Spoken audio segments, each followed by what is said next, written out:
All right. I'm sorry, y'all. Okay, so focus. I wanted to come to y'all to get on with it, to do it, to get it over with. Mob Wives, Season 2, Episode 7. Drita is boxing. Now, when I first saw this, I was like, is this a rerun? Because there was an episode a while back where it started with her with this same guy at a boxing class. But she's in there letting off some steam. Man, fuck, Drita got arms. Drita got arms like a motherfucker. Like, she in that bitch, like, you know what I'm saying? Throw her from the, you know what I'm saying, from the side, you know what I mean? You know what I'm saying? Getting it in there, you know what I'm saying? Like, you know, I work out. Yay for Drita working out, getting some of that angst and that aggression against these hoes. You know what I mean? So then we moved to Karen and Ramona at fucking Denny's. I don't know what restaurant it was, but the bitch looked like Denny's to me, okay? They're talking about when Ramona went to go and meet with Carla. Last week, they finally had a sit down and decided that from now on, if they hear anything, they'll talk to each other face to face to make sure that the other person isn't talking shit. Of course, we're blaming the whole situation on Drita.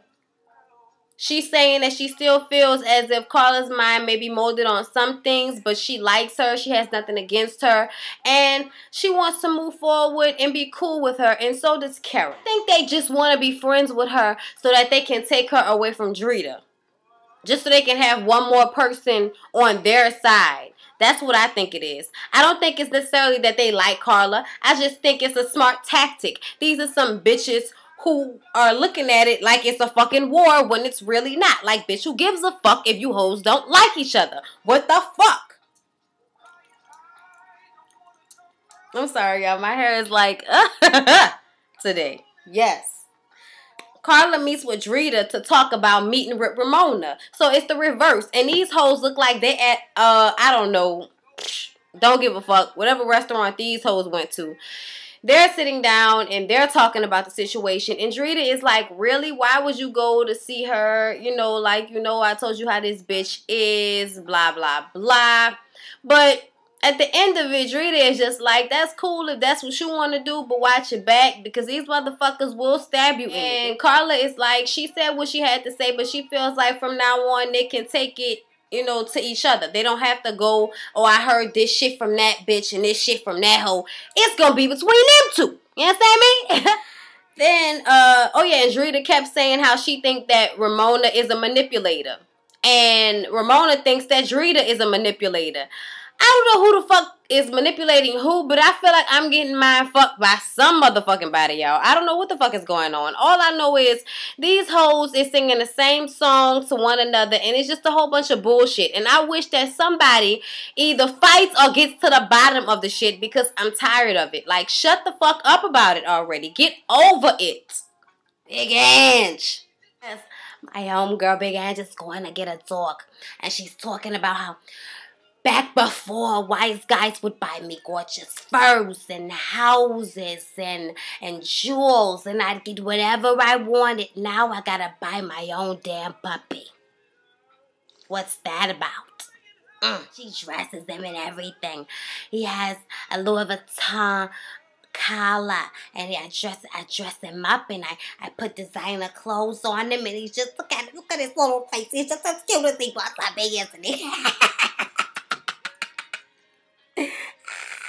Karen meets with her media coach because she wants to discuss the fact that she has a book tour coming up for her Mob Daughters book, which is basically putting her family on Front Street. She hates when people ask her, you know, does she feel like her father's a snitch or what would she have done in that same situation, because she feels like, you know, you're saying something against somebody I love and she automatically gets on a defensive like a motherfucking linebacker, bitch.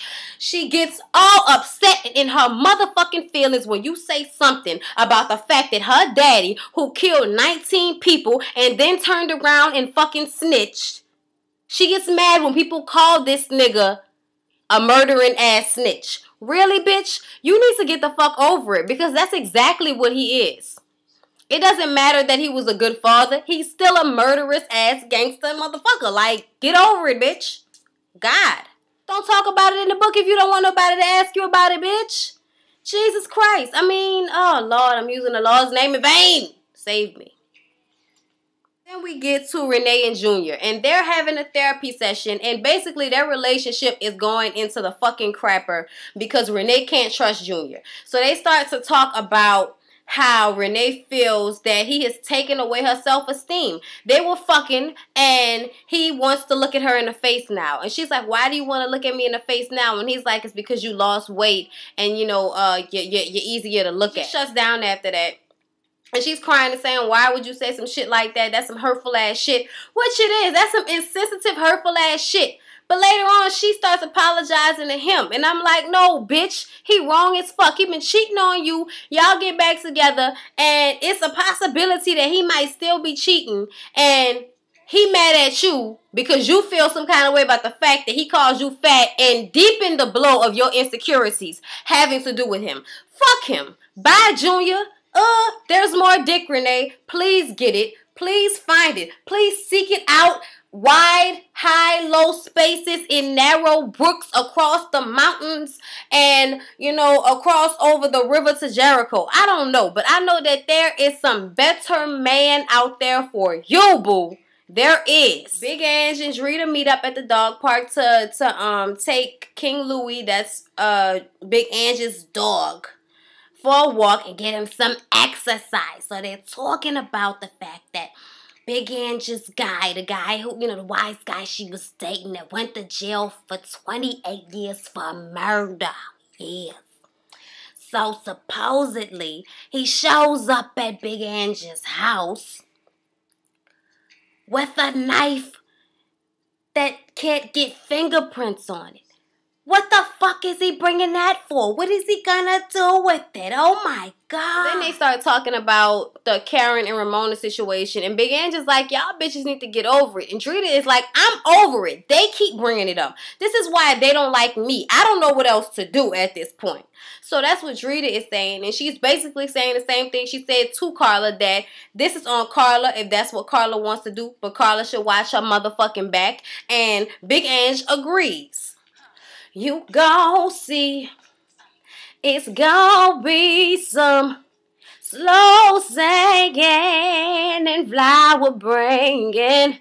If my burglar alarm stalls, you don't wanna fall in love with me.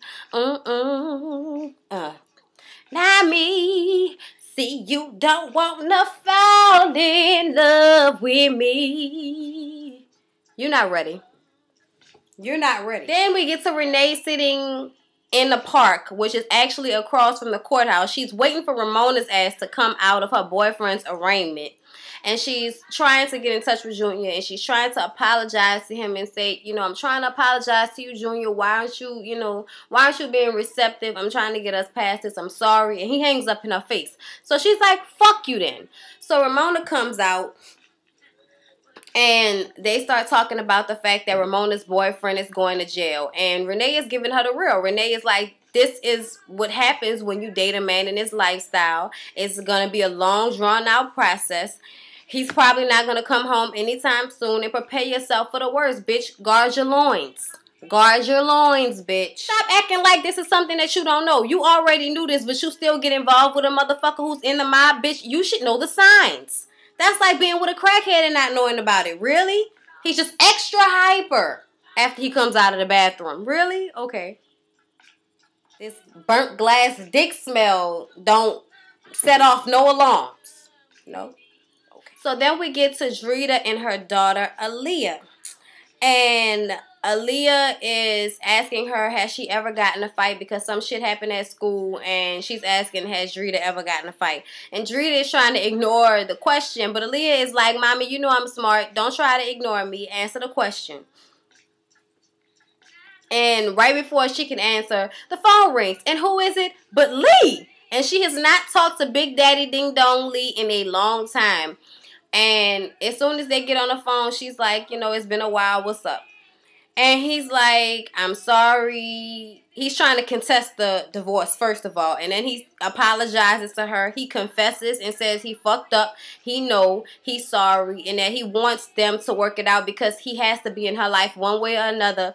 And it could get ugly. And he doesn't want it to be like that. And neither does she. And she feels thrown for a loop. She was fucking shocked. Because it's like these dudes never ever confess to shit. It's the mentality to lie to no end. So she's surprised, yet she's happy that he finally confessed to cheating on her after all the evidence has already been put on the motherfucking table. Oh, yes. So Ramona and her 4 kids, wow, wait, where did they come from? Where did these 4 big-ass kids come from? And she's telling them that she went to jail because of her boyfriend and just basically telling them the situation and giving them the real of what's going on. And she says how the shit has come full circle and how she didn't see it in her childhood, but now it's in her adulthood and she's bringing it into her child's life. So she feels like, you know, she's sad by the situation. And this is something that all of these women sign up for when they get with these motherfuckers. So whatever. Then we get to Karen. And she calls her ex-boyfriend also her black baby daddy, who is taking care of her daughter while she's out here in New York. She gets on the phone with him, and he's like, bitch, I don't know what the fuck you out there doing, but I'm about to tell you right now, you need to get your fat ass back over here to your family because we out here, I'm out here, and you out there. What the fuck? And she like, oh, no, hold up. I don't know who you talking to. You're not going to be talking to me like that. But what I do know is you were in jail all of the first half of our relationship. Your ass was in jail and I was holding you down. And now it's time for you to hold me down, take care of our daughter while I make this money. And you got a motherfucking issue? No, nigga, fuck you. You need to be a daddy. That's what you need to do.